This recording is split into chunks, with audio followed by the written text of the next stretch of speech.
Hello gamers, welcome to the channel.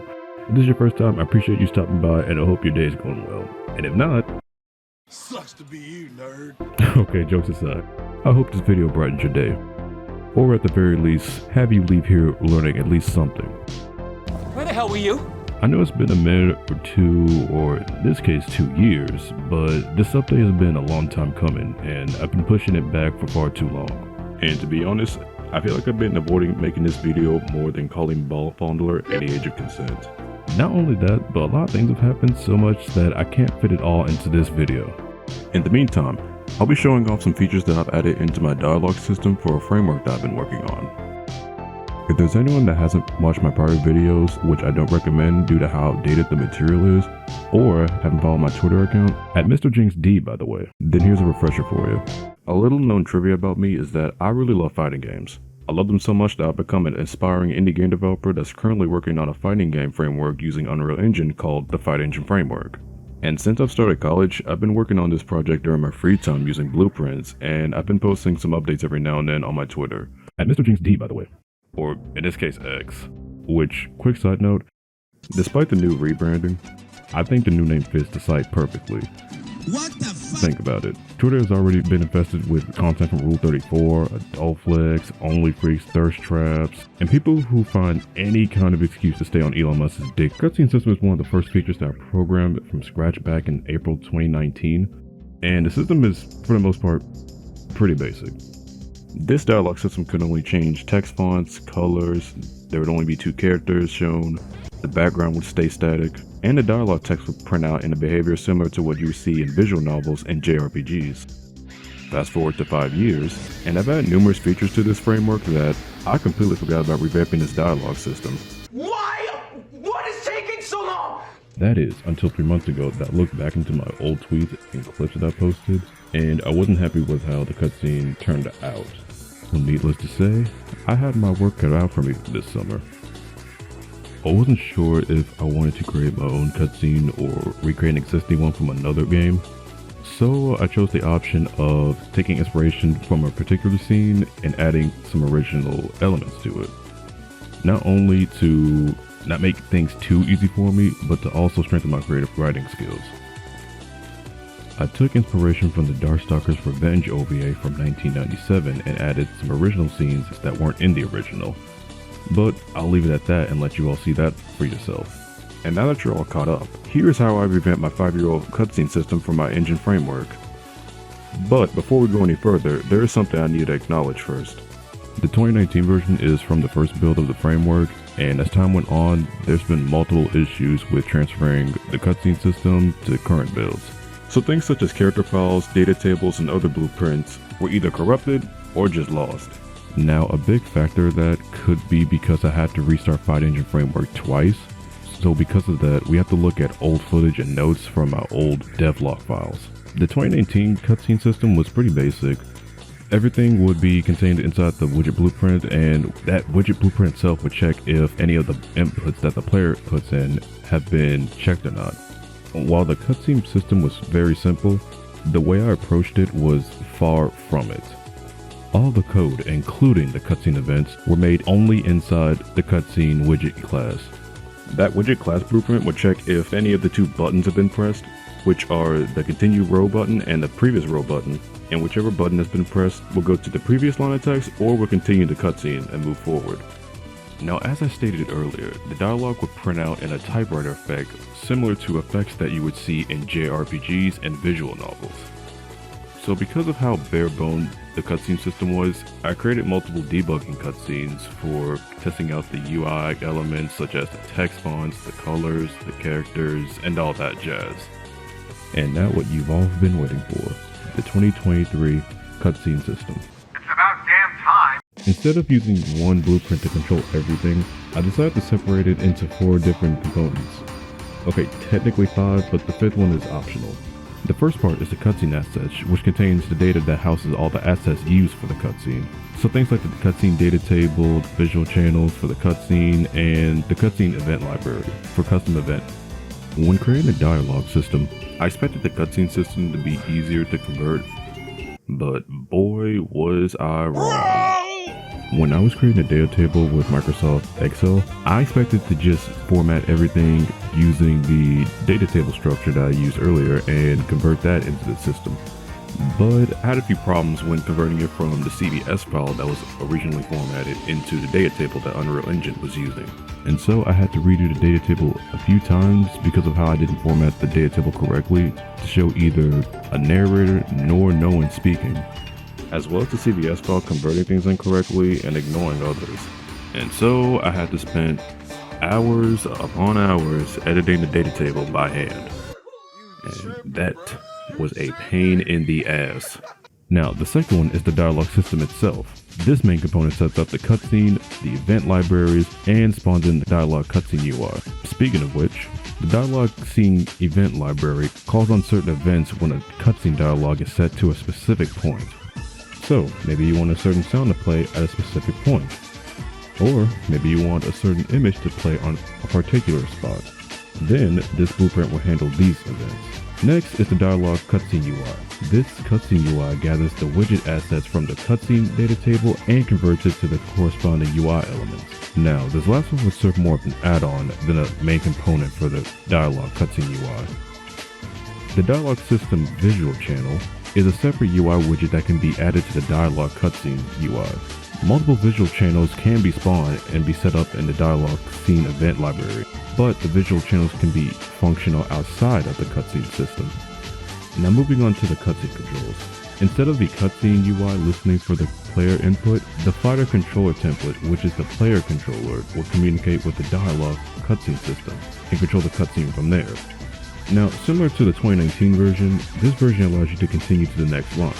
Some new features that I've added include skippable dialogue that can be skipped by pressing the continue button while the text is being printed, a button that would hide the UI controls, a revamped skip cutscene button, as well as implementing an autoplay system, where after a certain amount of time has passed, the cutscene would move on to the next dialogue up until the cutscene would eventually end, essentially having the cutscene play itself until it ends.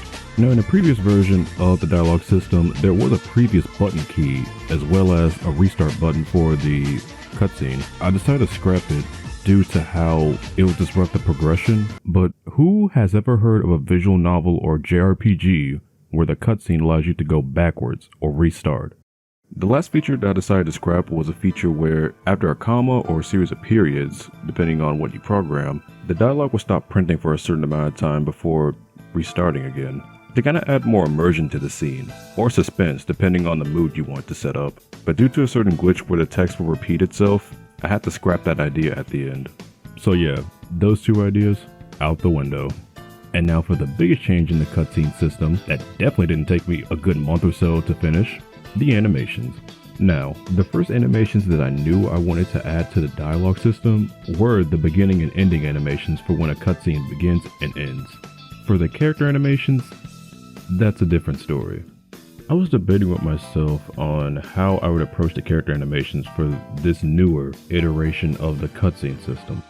And after some thinking, I decided to break it all down into 4 channels, with one channel representing a character on the cutscene. As for the channel animations, I made one animation where the character would appear from off screen, as well as a channel opacity animation where the characters would switch poses and also switch Z orders to where whoever is currently speaking would show up front. Now, while I do show images of characters exiting the scenes, in reality, it's the same intro animation just played in reverse. This next section is currently a work in progress. Now, while a good majority of it is complete, there are a handful of animations that I'm still unsatisfied with. I've added scene transition animations with the help of a new blueprint that I've created that I'll get into later on in the video. These 7 scene transitions took me a while to complete. Initially, these scene transitions were going to be widget-based animations rather than this method that I would eventually use. But I decided to take a different approach due to the animations made in the UI not allowing a lot of customization for scene transitions. And so I decided to go on the next big thing and went for materials instead. I wasn't sure at first if Unreal Engine had UI materials, but after some further research, they do. After a few days of tinkering with the materials, I've ended up with 3 basic materials and 4 more advanced materials that took longer for me to get the hang of. Some basic materials including the dissolve, the wipe, and the slide. Simple animations that you would see in games such as visual novels. The advanced materials consist of the blinds, pixelate, circle reveal, and my personal favorite that didn't take me over 2 weeks to complete, the page flip. The advanced scene transitions were pretty easy to program. That is until Unreal Engine decided to ignore everything I programmed and kept calling variables that never existed. I'm really mad. But after a couple of tries, I managed to get it working. And I'm glad it turned out like this because, good lord, this took a while. I know some of these UI materials are a bit pixelated, but I do plan to fix this in the near future. And lastly, let's talk about the blueprint cutscene features. This is where the dialog scene event library steps in. This section will call custom events, functions, and other custom code that's been programmed inside the dialog scene event library blueprint and would execute that code from there. While I was brainstorming some ideas for the new dialog system, I decided to branch it off into 2 different cutscene modes. One mode being for the cutscenes and the other one being for conversations. The cutscene mode is the more complex out of the 2 as it's the one responsible for creating the cutscenes. However, conversation mode is a tad bit different compared to the cutscene mode. Conversation mode is primarily going to focus on pre-intro cutscenes as well as mid-round cutscenes. Now as far as my knowledge goes, mid-round cutscenes have yet to shown in any fighting games so far, and I thought it'd be a really cool feature to add to give more life to the characters. Now unfortunately, this mode isn't ready yet, so I have to save that for a future video. Now before we move on to the visual channels and the audio channels, it's time to briefly go over the dialog system micro library. The dialog system macro library would house all the add-on macros that you would use in the dialog system. Some macros including the dialog channels, the audio channels, the scene transitions, and a few others that you can program later on.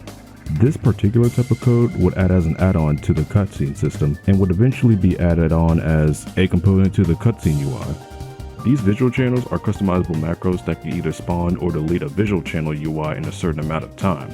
These channels can further be customized inside the dialog scene event libraries.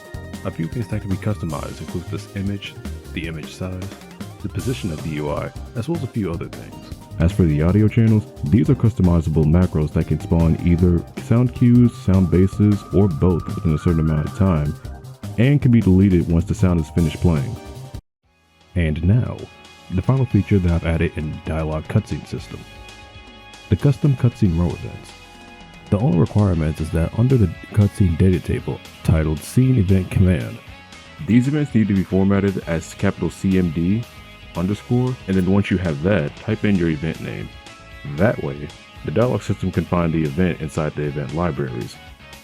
The other requirement is that the scene event command needs to match with the event name in the switch node. And now we've reached the end of this journey. I'm not going to show the full cutscene here because this video is way longer than I thought it would be, and so I'm going to upload that on a separate video soon. But if I have uploaded it, there should be a link to the cutscene showing up right about now. If you made it this far, I really appreciate if you drop a like if you haven't done so already. I want to make more devlog videos like this to help keep my workflow consistent. And not only that, I want to find another way to make an audience besides relying on Twitter so much. And considering how crazy it is on the site, it's kind of bad for newcomers to start building an audience over there. And so, I'm going to focus documenting my progress on this engine framework primarily on YouTube. This doesn't mean I'm going to abandon my Twitter account though. If you like what you see here, or if you're curious about the creation of this framework and the development behind it, then hit that subscribe button. Before editing this video, I've already finished working on an input buffer system and a few other features that I'll get into in the future. So, in conclusion, please follow my Twitter. I'm sick and tired of posting polls with 0 votes. Please, I need feedback. This is Mr. Oh What's His Face, wishing you hugs and chocolates. Good night, gamers.